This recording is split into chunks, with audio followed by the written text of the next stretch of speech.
অর্থমন্ত্রীর দ্বারা পেশ করা বাজেটের ফিগার দেখে তো ভালোই লাগে। এর ভিত্তি করে আমাদের এলওপি সাহেব বলেছেন বিলের বাজেটের অসমর্থনে উনি বলেছেন, তো আমিও অসমর্থন করি। কারণ ঠিক আছে, ফিগার দেখে দেখতে অ্যাট্রাকটিভ হয়, কিন্তু বাজেটগুলি যখন ফান্ড এলোকেশন হয় আমাদের গ্রাম অঞ্চলে সমানভাবে বা ইকুয়ালি ফান্ডগুলি পৌঁছায় না। বাজেট ফিগারগুলি খুব সুন্দর দেখতে, যেমন আমি ধরতে পারি এখানে আমার কাছে রিপোর্ট আছে, অম্বিনগর হায়ার সেকেন্ডারি স্কুল, এত বড় হায়ার সেকেন্ডারি স্কুল একটা ব্লকের আন্ডারে আছে, স্টুডেন্ট আছে প্রায় 810, টিচারের সংখ্যা 23, ক্লাস 11 এ 170, ক্লাস 12 এ কিন্তু 206 জন, এর মধ্যে ইংলিশ টিচার নেই। আবার অমরপুর টাউন স্কুলে ইংলিশের টিচার, সাবজেক্ট টিচার 3 জন, তা কিভাবে হয়? বাজেটে তো ধরা আছে, আর হিস্ট্রি টিচার নেই, বায়োলজির টিচার নেই, সেইভাবে স্কুল চলছে। এবং তৈদুবাড়ি হায়ার সেকেন্ডারি স্কুল, সেটা বিদ্যাজ্যোতির আন্ডারে পড়ে, ওখানে হেডমাস্টার নেই। আর একটা অম্বিনগর বিদ্যাজ্যোতি স্কুল আছে, দুটো আছে আমার অ্যাসেম্বলি আন্ডারে, ওখানেও হেডমাস্টার নেই। একজন পিজিটি কে দিয়ে ইনচার্জ বানিয়ে স্কুলটা চালানো হচ্ছে, ওখানে সেই রকম অনলি হিস্ট্রি এন্ড পল সায়েন্সের 2 জন সাবজেক্ট টিচার আছে ওখানে। নতুন আপগ্রেডেশন হয়েছে, এবার ক্লাস 11 এ ভর্তি হয়েছে। এরপরে অনেক আছে আমার হাতে, যেমন দেখুন জাম্বুকবাড়ি হাই স্কুল, বিল্ডিং এর অবস্থা খুবই খারাপ। যেহেতু হাই স্কুল, কমসে কম 10টা রুমের প্রয়োজন হয়। ক্লাস 1 থেকে ক্লাস 10 অবধি যদি মাস্টার সেপারেটলি যদি ক্লাস পড়াতে যান, তাহলে ক্লাসরুমের দরকার পড়ে 10টা, এর মধ্যে আছে মাত্র 7টা দিয়ে চলছে। অনেক বছর ধরে এইভাবে চলছে। কোনো ডাইনিং রুম নেই, টয়লেট ভালো করে ফ্যাসিলিটি নেই, এরপরে হেডমাস্টার নেই। আর একটা গামাকুবাড়ি হাই স্কুল, সেখানে সেই রকম হাই স্কুল, কিন্তু টিচারের সংখ্যা 10 জন, হেডমাস্টার ওখানে নেই। ক্লাসরুম সেই রকম, যেখানে 10টা দরকার মিনিমাম, ওখানে কোনো 8টা দিয়ে চলছে। কম্পিউটার ক্লাসরুম নেই, অথচ কম্পিউটার আছে। বাউন্ডারি ওয়াল নেই, ডাইনিং হল নেই, সেইভাবে চলছে। তো প্রত্যেক বছর বাজেট সুন্দরভাবে পেশ করা হয়, বাজেট পাস করা হয়, কিন্তু সেই তদরূপ আমাদের গ্রাম অঞ্চলে বা এদেশে গিয়ে পৌঁছায়নি। ইকুয়ালি ডিস্ট্রিবিউশন হওয়া দরকার। আরেকটা বাজেটের মধ্যে আমি শর্ট রেখেছি, ওখানে আমার মনে হয় এড করা দরকার। আমাদের জনজাতিরা বেশিরভাগই কিন্তু ফুটবল প্রেমী, তাই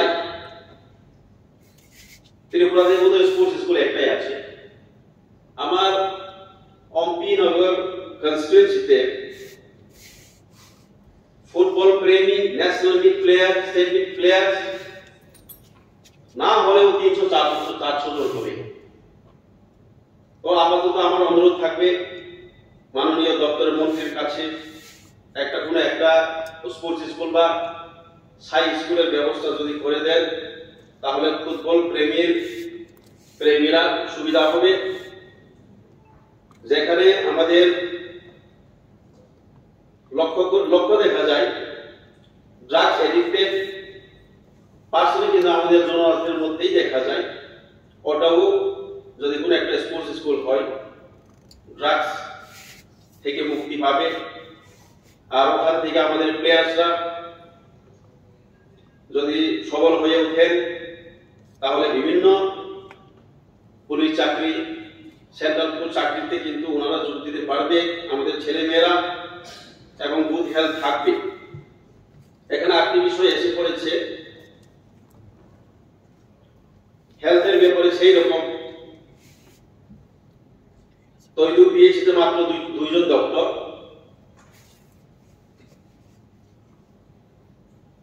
ডক্টর, এভারেজ প্রতিদিন না হলেও 60 থেকে 70 জন পেশেন্ট আছে।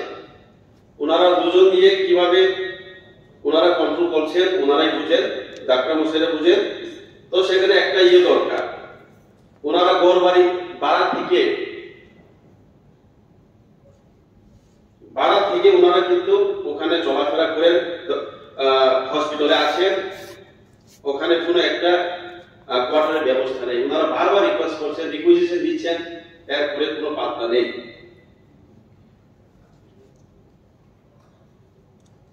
এখন রাস্তাঘাটের উপরে আমি কিছু আলোচনা বক্তব্য রাখবো। যেহেতু রাস্তার উপরে ফান্তা বা বাজেট ধরা হয়েছে, ভালো কথা। এখনো আমার অন্যান্য এরিয়াতেও সেরকমই হবে আশা করি। আমার কনস্টিটিউশন আন্ডারে আনকানেক্টেড রুট না হলেও 20-30টা হবে। যেগুলি আছে সেগুলিকে আমার থেকে ছিনিয়ে নিয়ে যাওয়া, যেমন শেষওয়াপুর পিত্রা ভাইয়া দিত্র বাজার প্রায় 24 কিলোমিটার। গত বছরে ফান্ড অলরেডি অ্যালোকেটেড, কিন্তু ওটাকে উঠিয়ে দেওয়া নিয়ে গেছি, জানি না। এখন আমি ইনকোয়ারি করছি কেন, কি কোথায় কি প্রবলেম আছে, আর হবে না বলে এক্সিকিউটিভ সাহেব জানিয়েছে। এরপর আরেকটা আছে অম্পি এসএ অফিস। গতবারে ওয়ার্ক অর্ডার বেরিয়েছে নতুন বিল্ডিং এর জন্য, সেটাও কিন্তু কোন মন্ত্রী নিয়ে গেছেন জানি না, আমার কানে আছে, ওটাকেও কিন্তু নিয়ে গেছি।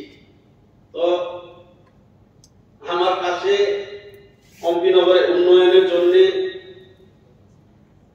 ফান্ড আসছে, ওটাকেও যদি ডাইভার্ট করে কোনো জায়গায় যদি দেওয়া হয়, তো কিভাবে বাজেট পাস হলেও পরে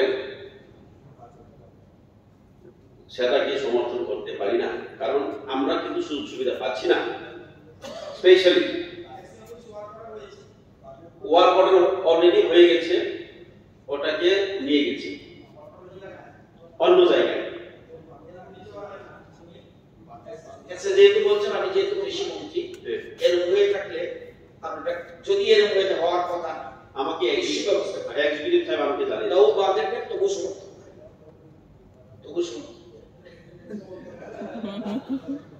তার জন্যই আমি এখানে বলছি।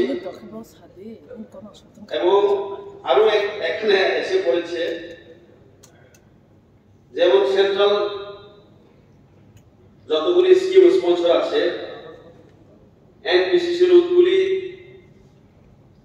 এখানে প্রায় 6টা আছে, কিন্তু ওইগুলি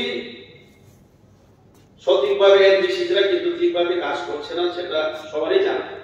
প্রতিবার দিয়ে মিটিং এ সেই টপিকসের উপরে কিন্তু আলোচনা হয়।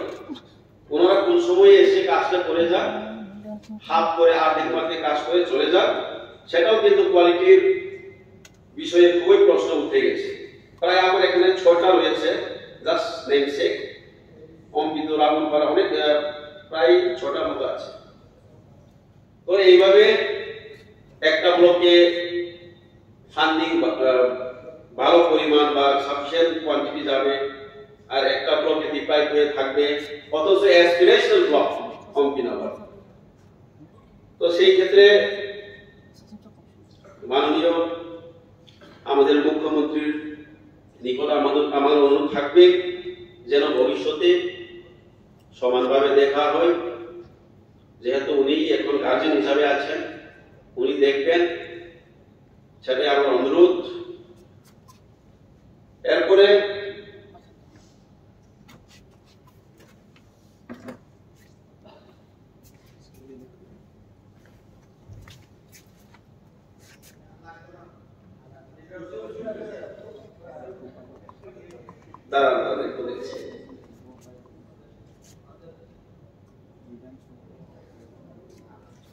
এখানে আমি দেখতে পেয়েছি, ভালো কথা, ধন্যবাদ।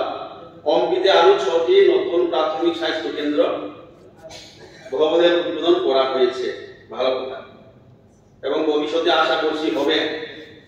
কিন্তু পিএইচির অবস্থাগুলি খুবই খারাপ, মানে সবগুলিতে আমরা কিন্তু তিপ্রায়।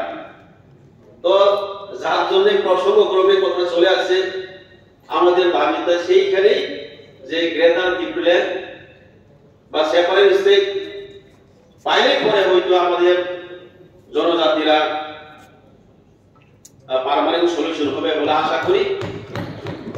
সেই আশা রেখেই আমার বক্তব্য এখানে শেষ করছি।